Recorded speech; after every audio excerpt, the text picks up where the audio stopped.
হয়ে গেছে, এখন তেলের মধ্যে মাছগুলো দিয়ে ভেজে নেব।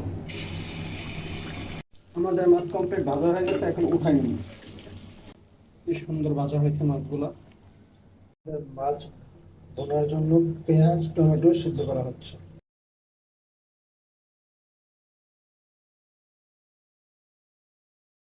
দেখতে পাচ্ছেন কিরকম পানি বেশি দিয়ে রাখছি, আমি পানি কম দিবেন সবসময়, চেষ্টা করবেন একটু ঘন রাখার জন্য। আমার পেঁয়াজ বেরেস্তা রেডি। এখন শুধু আমরা এখন এই পেঁয়াজটা দিয়ে দেবো গরম তেলের মধ্যে। আমরা যে পেঁয়াজটা তৈরি করছিলাম, পানি যখন মোটামুটি শুকায় যাবে তখন দিয়ে দেবো আমি লবণ, ধনিয়ার গুঁড়া, জিরার গুঁড়া, মরিচের গুঁড়া, হলুদের গুঁড়া একসাথে মিক্সড করে দিয়ে দেবো। এখন এই পর্যায়ে আমাদের পেঁয়াজ বেরেস্তাগুলো হাত দিয়ে কষাইলা গুঁড়া করে এসে দিয়ে দিলাম, দিয়ে এটা কিছুক্ষণ কষাবো। দেন আমরা এখন দিয়ে দেবো আমাদের মাছ ভাজাগুলো দিয়ে কিছুক্ষণ কষাবো।